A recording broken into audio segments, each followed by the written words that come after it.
ielts Speaking Part 2 and Part 3. Today's card is Describe an ambition that you haven't achieved. We'll plan it in 60 seconds, build a full 2-minute answer, then take on all 4 Part 3 questions. Everything you'll hear is a Band 9 model. One important note: Band 9 here is our own quality assessment against the public ielts band descriptors. It is not a certified examiner score.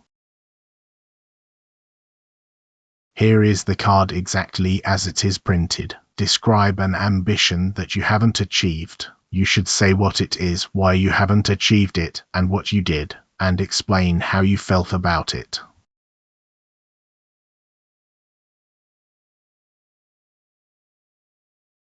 One thing to flag rather than quietly fix.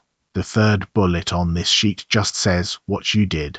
In the official format it would normally read what you did to try to achieve it. Answer that fuller version. It's what the examiner expects, and it gives you far more to say.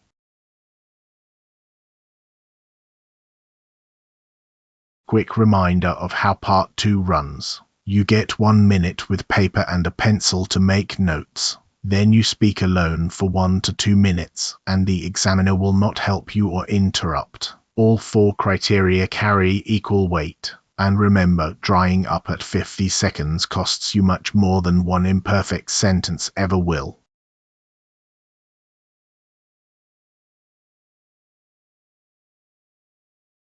So how do you turn 60 seconds of planning into 2 minutes of speech? 4 moves. Choose fast rather than perfectly. Note down nouns, not sentences. Load the final bullet, because how you felt is where the best language lies. And plant one concrete detail in every bullet.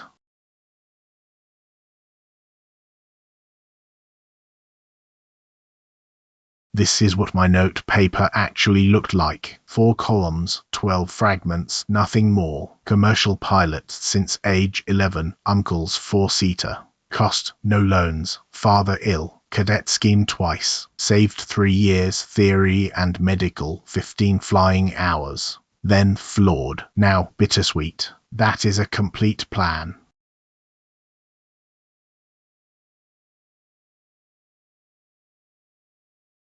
Before the model answer, a word about the story. It's spoken as an invented candidate, Lynn, 29, working in logistics. Copy the structure and the phrasing patterns, but not the story itself. An examiner can tell almost immediately when an answer has been memorized. Let's brainstorm the card 1 bullet at a time. On the left, the thinking. On the right, the exact language you can lift. Bullet 1, what it is. Pick an ambition with a visible finish line, a license, a place, a stage. Anchor it in time. 1 origin scene beats 3 adjectives. And say plainly that it's still unachieved, because that is the task.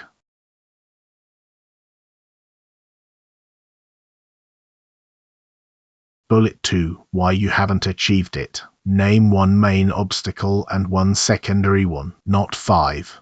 Don't blame yourself or anybody else. Describe the trade-off instead, and keep it specific enough to be believable.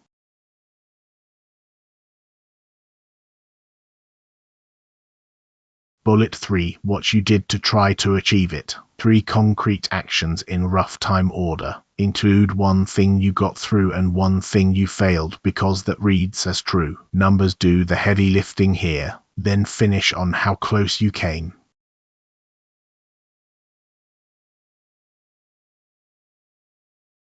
Bullet 4, how you felt about it. Give 2 clearly different feelings, then and now. 1 vivid behavior beats a list of emotions. Land on a resolved position. This is your closing line, so make it the best sentence you say.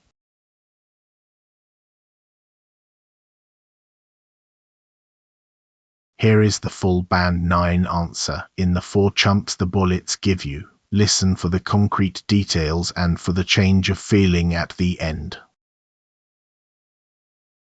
The ambition I've never managed to tick off is becoming a commercial pilot. It wasn't a passing fancy either. I'd wanted it since I was about 11, when an uncle who flew cargo routes took me up in a tiny four-seater and let me hold the controls for maybe 30 seconds. After that, I was completely hooked. I could recognize aircraft by their engine note, and I honestly assumed it was a matter of when rather than if.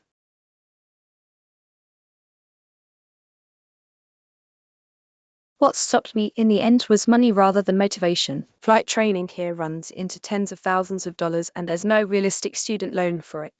You either have family who can bankroll you or you win a sponsored cadet place, and those go to a handful of applicants a year. On top of that, my father fell ill in my final year at university, so I took a stable office job to help out at home. It was one of those quiet trade-offs where the sensible option gradually crowds out the exciting one.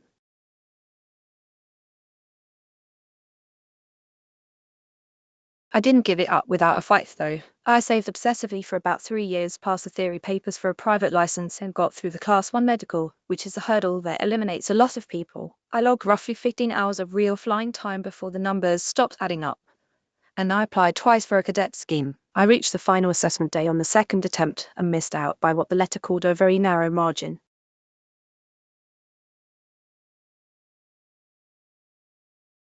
At the time, it was devastating. That second rejection floored me for weeks. I avoided the airport entirely, which is faintly ridiculous behavior for an adult. Now, though, I call it bittersweet rather than painful. I've made a kind of peace with it. I fly gliders at weekends, I shoot drone footage semi-professionally, and the ambition has been redirected rather than extinguished. There's still a pang whenever I hear a jet on approach, but I'd much rather have chased it and fallen short than never tried at all.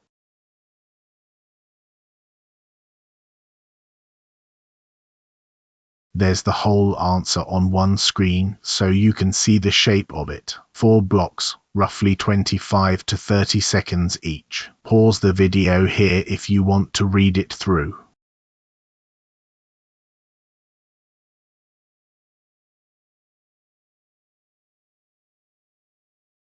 So why does this hold up a Band 9 fluency? It's 347 words, which is close to 2 minutes at a natural speaking pace with no stalls, and the bullets are answered in order. Vocabulary, precise and idiomatic without showing off. Grammar, a genuine range of tenses and clause types with no accuracy slips. And strategically, concrete specifics plus a clear then versus now arc.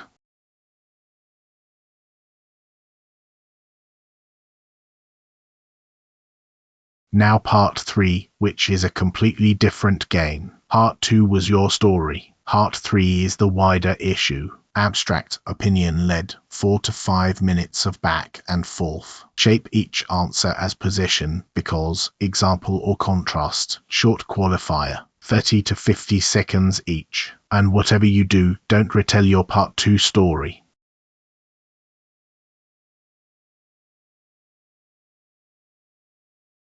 Question 1. What ambitions do children usually have? Angles to work with. Children want jobs they can actually see. Identity matters more to them than income. Their ambitions are borrowed from screens, sport, and whoever they happen to meet.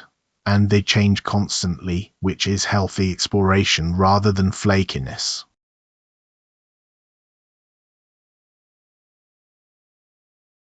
Children tend to want jobs they can actually see, so they gravitate towards very visible, almost costumed professions. Doctors, firefighters, footballers, pop stars. Hardly any 7-year-old says they want to be a supply chain analyst simply because that work is invisible to them. I'd also say children's ambitions are about identity far more than income.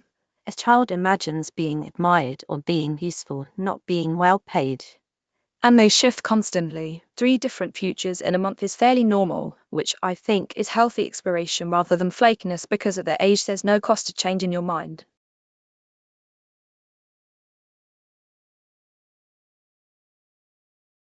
Question 2. Why do some people focus strongly on work ambition? Angles. Insecurity, not greed. Work as identity. Work is measurable when the rest of life isn't. And family or first generation expectation.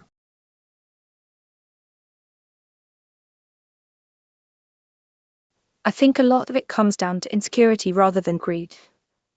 If you grew up without much money, a career feels like the only reliable ladder out, so you grip it tightly. Beyond that, work has become a kind of identity. It's practically the first thing you're asked at a party, so being ambitious is a way of answering the question, who are you? There's also the fact that work is measurable in a way the rest of life isn't. Promotions and salaries give you a score, whereas nobody hands you a certificate for being a decent parent. And for first-generation professionals in particular, there's often a sense of owing something to whoever sacrificed to get them there.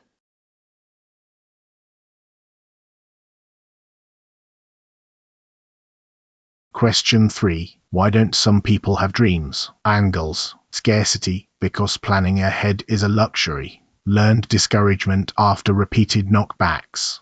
No exposure, since you can't aspire to a life you've never seen, and some people are simply content.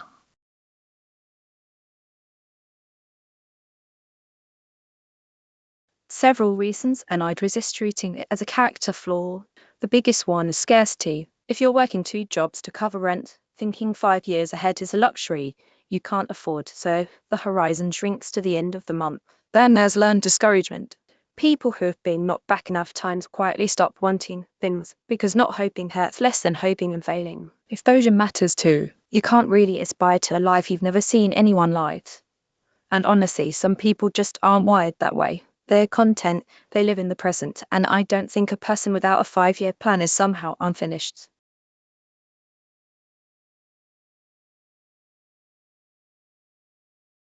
Question 4. How do people balance work and life? Angles. Hard boundaries beat good intentions. Protect one non-negotiable. Judge balance across seasons rather than days. And the structural caveat that for many people this isn't a personal choice at all.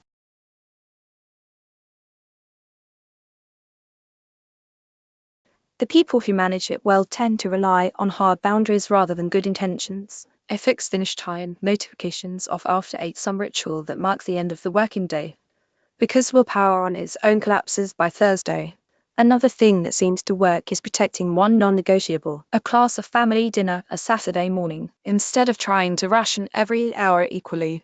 I'd also argue that balance is better judged across seasons than across days. A brutal fortnight is fine if a quiet month follows. That said, I think we overstate how much of this is personal choice. If you're on shift work, or 2 incomes below what your rent costs, balance isn't a habit problem. It's an economic one, and no amount of time blocking fixes that.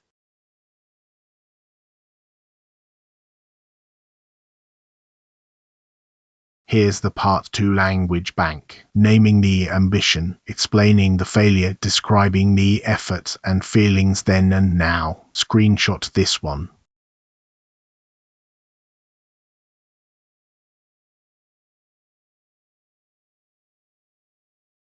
And the part 3 bank, taking a position, hedging a generalization, adding a second layer, and qualifying or pushing back. Those 4 moves will carry almost any part 3 question.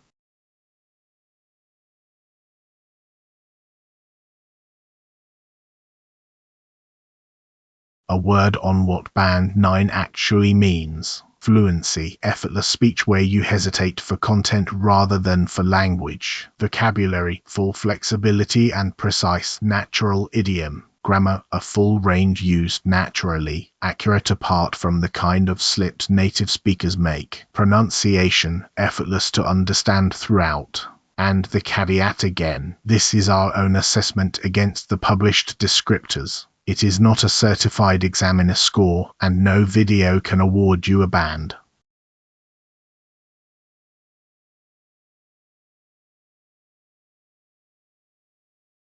Your turn. Set a timer. 1 minute of notes, then 2 minutes of speaking, and record it. Use the same 4 clusters but your own ambition. Then play it back and check one single thing. Did the last bullet get 30 seconds? Put your closing sentence in the comments and I'll read them. This is Bmaster 79, ielts speaking one topic at a time.